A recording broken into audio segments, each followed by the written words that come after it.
एक समय की बात है। पहाड़ों के बीच बसा एक छोटे से गांव में एक शानदार खूबसूरत स्त्री मीरा नामक व्यक्ति रहती थी। उसकी शानदार हंसी और सुंदरता के कारण वह दूर दूर तक प्रसिद्ध थी। लेकिन उसकी रोमांचक मुस्कान के पीछे मीरा का एक ऐसा रहस्य था जो किसी को नहीं पता था। एक दिन गांव में एक अजनबी आया। वह लंबा और सुंदर था। उसकी तेज आंखें मीरा की तस्वीर को जैसे ही छू गई थीं। मीरा अपने परिश्रम से दूर रहने की कोशिश के बावजूद अजनबी के प्रति आकर्षित महसूस करती थी। दिन ब दिन गुजरते गए और मीरा और अजनबी के बीच करीबी होती गई।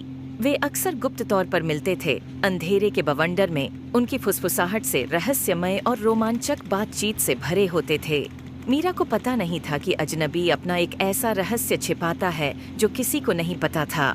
एक रात जब मीरा अपने गुप्त मुलाकात से घर की तरफ लौट रही थी, तब उसने पीछे से पैर की आवाज सुनी।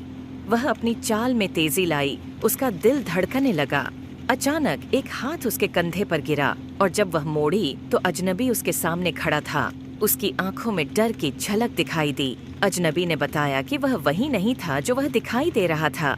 वास्तव में वह एक भगोड़ा था, कानून से भागते हुए। वह गांव में आया था शरण तलाशने के लिए, लेकिन अब उसका अतीत उसके पीछे पड़ गया था। मीरा चौंक गई, लेकिन उसने उसकी मदद करने का निर्णय लिया। मीरा और अजनबी ने साथ में गांव से बाहर भागने की एक योजना बनाई। वे रात के ढक्कन के तहत गांव को छोड़ दिया, रहस्य और रोमांच से भरी एक छाया छोड़ते हुए। जब वे दूरी में गायब हो गए तो मीरा को यह सोचते हुए नहीं रोका जा सकता था कि छायाओं में और कितने रहस्य छिपे हैं जो खोजने के लिए बस रहे थे। शिक्षा। यह कहानी हमें यह सिखाती है कि हमें किसी की भी बात पर आंखें बंद करके विश्वास नहीं करना चाहिए।